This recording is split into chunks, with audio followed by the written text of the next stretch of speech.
Hello बच्चों, let's see this question. The question says a particle executes simple harmonic motion of type x is equal to a sin omega t. It takes time t1 from x is equal to 0 to x is equal to a by 2 and t2 from x is equal to a by 2 to x is equal to a. Then the ratio of t1 is to t2 will be. Question में दिया गया है कि अगर एक particle है जो SHM perform कर रहा है, उसका ये इक्वेशन दिया हुआ है उसके एसएचएम का, और कहा जा रहा है कि वो t1 टाइम ले रहा है वो x इक्वल टू 0 यानी मीन पोजीशन से a बाई 2 तक पहुंचने में, और t2 टाइम ले रहा है a बाई 2 दूरी से एक्सट्रीम पोजीशन यानी x इक्वल टू a तक पहुंचने में। तो हमें दोनों टाइम का रेशियो बताना है। की concept of the question is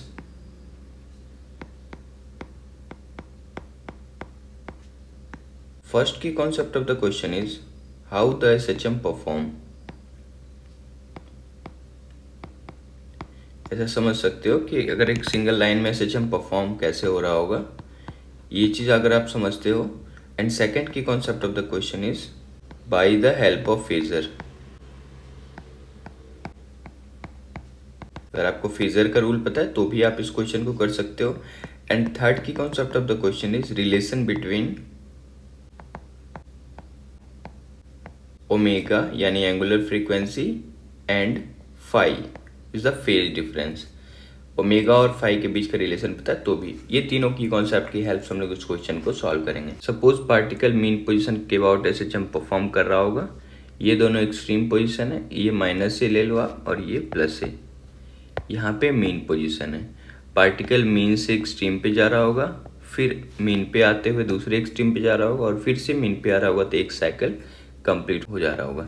अगर इसी चीज़ को साथ में अगर आप फेजर से भी रिलेट करते हो तो फेजर में क्या होता है, एक सर्कल हमें बनाना होता है जिसका रेडियस एम्पलीट्यूड के बराबर होता है, और ये किस में एक्स और वाई प्लेन में होता है।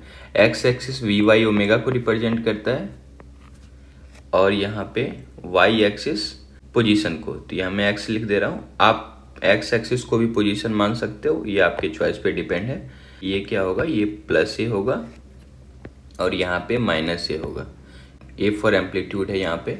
ये वाला मीन पोजीशन है। फेजर में क्या होता है कि अगर पार्टिकल मीन पोजीशन पे है तो हमें रिप्रेजेंट करना होता है पार्टिकल यहाँ पे है, और ऐसे ही पार्टिकल ये घूमता जाता है। जैसे अगर यहाँ पे पार्टिकल यहाँ पे पहुँच गया तो हम लोग बोलेंगे एम्पलीट्यूड पे पहुँचा और उसका फेज डिफरेंस ये 90 हो गया।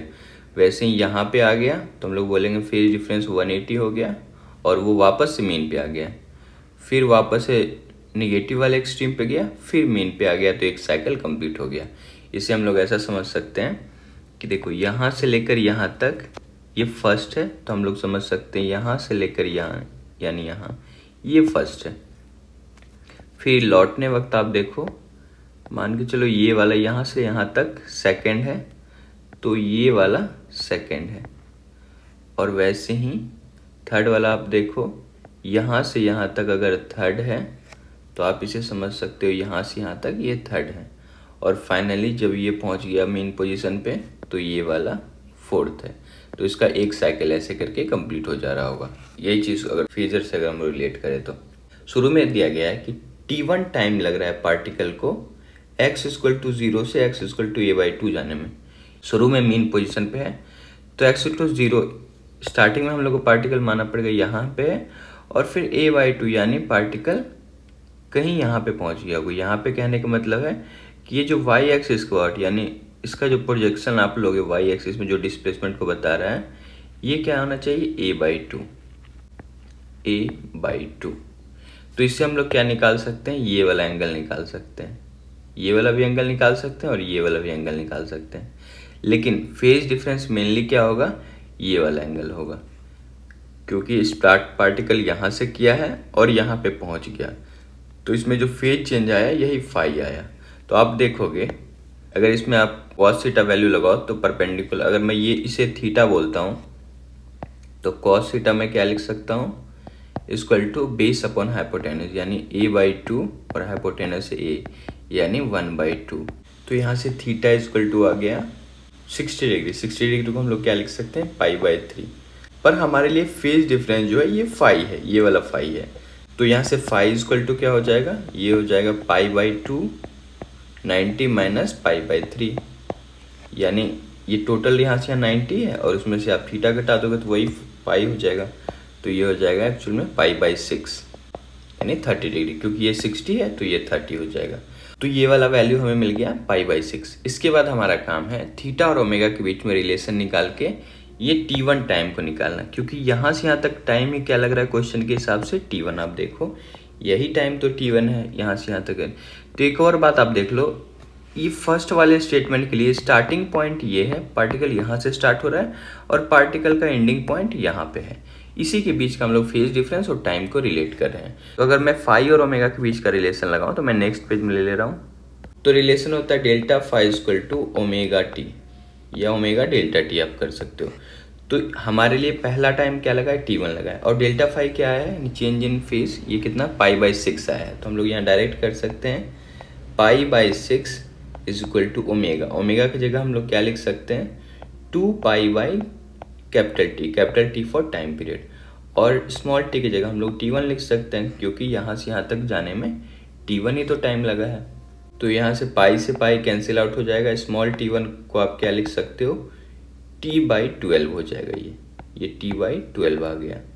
तो एक टाइम तो हमें मिल गया कि जब particle x equal to 0 to a/2 तक जाएगा तो टाइम पीरियड का 12 टाइम लगेगा। अब क्वेश्चन के सेकंड स्टेटमेंट पे आ जाते हैं। सेकंड स्टेटमेंट है क्वेश्चन का कि पार्टिकल को T2 टाइम लग रहा है जब वो x इक्वल टू a/2 से x इक्वल टू a पर जा रहा है। तो ये भी देख लेते हैं फेजर की हेल्प से। तो मैं फिर से एक नया फेजर बना ले रहा हूँ, तो आप ऐसा समझ लो ये एक और फेजर है, फिर से ये y एक्सिस और ये x एक्सिस। इसमें क्या हो रहा होगा, ये वाला x एक्सिस vy ओमेगा को रिप्रेजेंट करता है और y एक्सिस जो है डिस्प्लेसमेंट को। तो ये प्लस है और यहाँ पे माइनस है। इस बार क्या है, पार्टिकल अभी तक यहाँ तक पहुँच चुका था, है ना। ये अब इस कंडीशन के लिए पार्टिकल के स्टार्टिंग पोजीशन ये वाला हो जाएगा और एंडिंग पोजीशन क्या है, एक्चुअल टू a/2, यानी यहाँ पे a/2 पे था। यहाँ से लेकर पार्टिकल क्या होगा, ये घूम के यहाँ तक पहुँच जाएगा। तो इस बीच में जो टाइम लग रहा है ये टाइम लग रहा है T2। तो अब देखो इस प्रोसेस में जो फेज डिफरेंस हमारे लिए होगा वो ये वाला होगा डेल्टा फाई। इसे अब डेल्टा फाई 2 बोल दो। अब यहाँ पे हमें क्या निकालना है, फिर से थीटा और ओमेगा के बीच का रिलेशन निकालना है। और आप देखो तो ये डेल्टा फाई 2, इसके पहले जो हम लोग थीटा निकाले इसी के बराबर होगा ना। थीटा कितना निकाले थे, ये π/3 निकाले थे।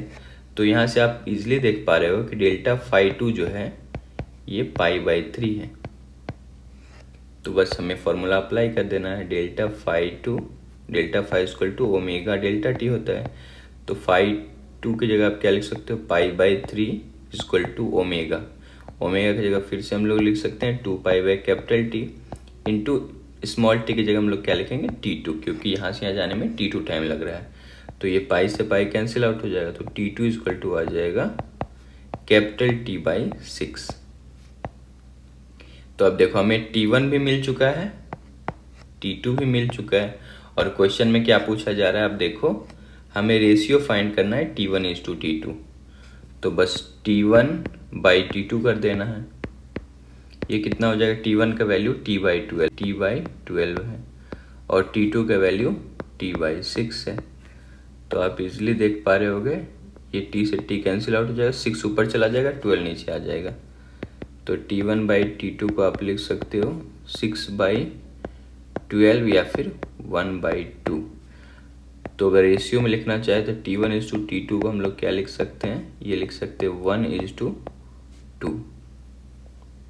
So the correct option is option number 2. Hope you understood it well. Best of luck. Thank you.